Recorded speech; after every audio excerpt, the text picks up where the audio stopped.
Okay, how you doing so far? Welcome to the third normal form. Well, we've gotten through the first normal form and the second normal form. I hope they make sense to you, okay? Like I said before, for the most part, when it comes to normalization, the first and second takes care of about 98% of the things that we're looking for in regards to normalizing our database.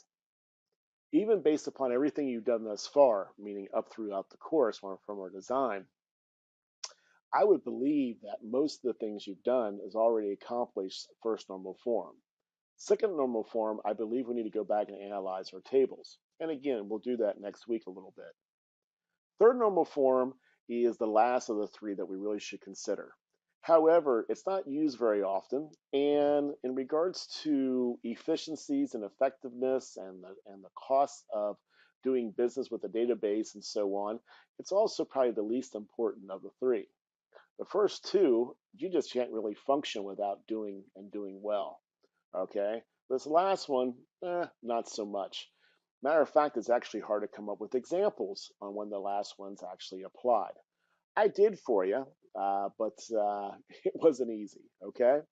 But it's still worth learning about, and let's make sure you do understand it as we move forward. Okay. With that said, we're going to go through what third normal form is.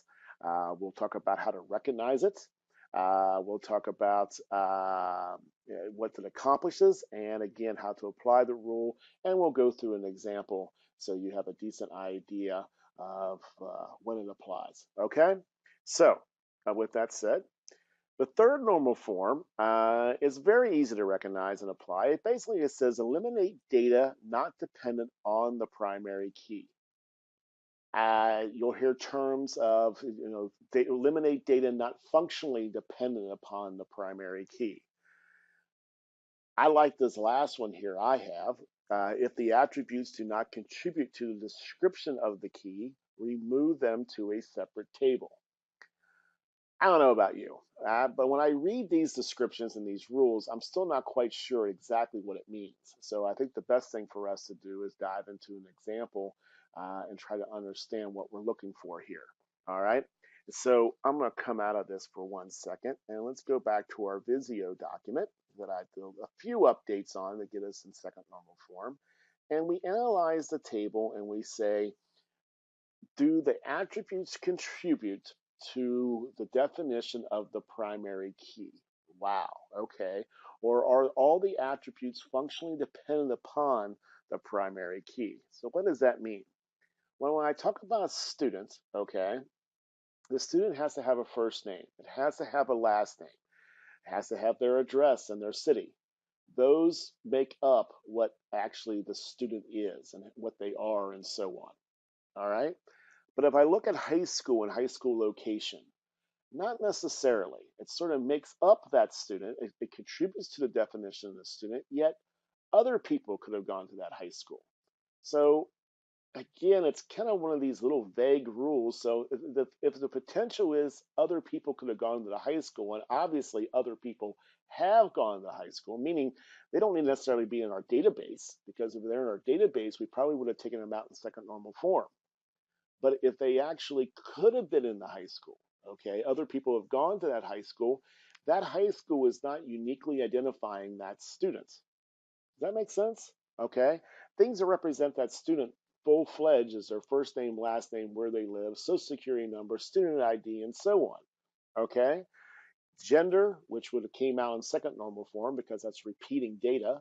But in this case, high school, and if we go look at our data, I on purpose did not make it repeating. All right.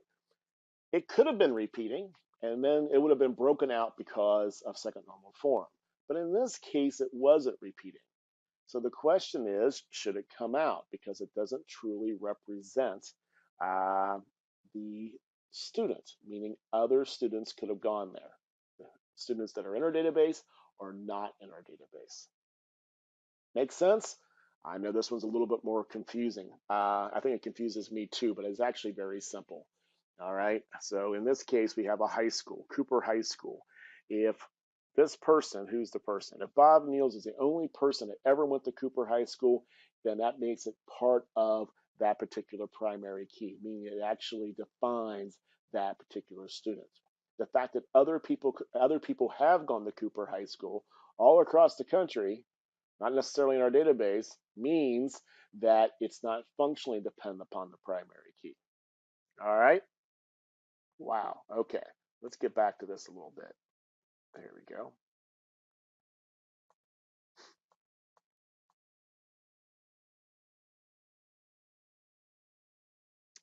We'll go back to this. Okay. So that's exactly what we're looking for in that case there. What's it accomplish? Well, once again, it does avoid update and delete anomalies that we talked about before. Okay. In regards to that first video, go back and relook at those if you need to. Organization and simplicity. There's a lot of statements out there that's a good idea to store entity details, high school being an entity in this case, for just one entity per table. So if we actually think about that table I just showed you under student, we have the entity of the student and we have the entity of the high school. Okay, there's a one-to-one relationship there potentially, or really maybe even a many-to-one relationship in regards to for every high school, there could be many students that came from it, right? So in this regard, though, since we have more of a one-to-one relationship in our table, that's what we're looking at. All right. And with that said, it's two entities in one table, and by rule, we're saying those should be broken out. All right.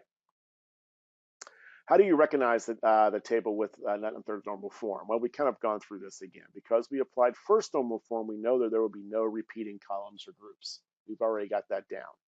Because we applied second normal form, we handled any redundant data. And again, if multiple people went to the same high school in our database, we've already would have broken that out because of being redundant data. You understand that? So the only entity columns that should be left are for columns that do not repeat and aren't used more than once. This means we don't have to apply third normal form very often because those types of columns aren't very common. They really aren't. So if you go back to what I stated in previous videos, first and second normal form takes care of just about 99% of everything we need to take care of. However, if after analyzing each table you find a column that does not contribute to the description of the primary key or what the primary key represents, then they should be removed. Okay? All right. How to apply? Analyze each table to determine if every column is functionally dependent on the primary key, meaning if the column does not contribute to the description of the primary key, then they should be removed. I'm sorry, I'm repeating there. How to apply? Create a new table, then with a name representing the redundant data. Okay, so create a new table with a name representing the redundant data, just like second normal form. Matter of fact, all these steps are just like second normal form. Create a unique primary key for the new table. The new table will become the parent table in this case. All right, move all attributes to it, and then remove the attributes from the child table. Make sense? The exact same application as second normal form. So with that said, let's go do one quickly here. We'll get back into our Visio. And as I mentioned before, it would be high school. So, oh gosh, I got to find some space here to do that. So I'm just going to kind of squeeze it in here. There you go. Might have to move this one around a little bit. There you go. Give it some space. Also, as you're seeing, because we're applying these rules, right? Normalization rules, we're adding quite a few tables to our database that we really hadn't had before. This is how it grows. It grows pretty fast. However, I kind of like our approach where we kind of came at it and really started dealing with the more, let's say, the super entities, if you will. And now we're kind of getting into some of these sub entities that makes our database more efficient, yet it's kind of nice to think about the super entities first. So finally, let's go through here real quick. Let's see, I'll kind of move this over a little bit more, I hope. There we go. Again, I'll have this all fixed up for you once it's done, but we'll call this high school. high schools. There we go. This will be high school ID. And in this case here, we'll have high school and we'll go ahead and high school location. We will come over here and I'll update this with high school ID. This now becomes the foreign key, and I'll eliminate high school location. So this foreign key represents this primary key, which represents all this data right here. So now we have everything in our table here is all functionally dependent upon that student primary key, student ID. Can I get the idea? And of course, like I said before, trying to find decent examples of all of this is not too hard, not too easy. But in this case here, if high schools were not repeating, we would not have broken it out from second normal form. But if we start getting more high schools in, or more students in, I should say, from the same high schools, we're already taken care of, aren't we? Okay. The relationship will be just like this. For every high school, there'll be many students. Okay. So we can kind of keep it just like that, even though right now it's more one-to-one, I guess you would say. Okay. Let's, whoops, I lost it. These little buggers. Anyway, I'll do that a little bit later for you in the end there. But we'll keep it as one to many, okay? Even though our data doesn't necessarily dictate that, we could have a one-to-one relationship in this case, all right? But if the potential is that we could, in the end, have more than one high school, let's go ahead and call it one to many, all right? Regardless, how we approach the one-to-many or the one-to-one in this particular case for third normal form is exactly the same. We're going to put the foreign key in the child table. All right, does that make sense? Anyway, that's third normal form. I think the easiest of the three, probably so easy that it's a little bit hard to completely understand what it's doing. But once again, the reason it's hard is because it doesn't show up very often. Don't search too hard for it.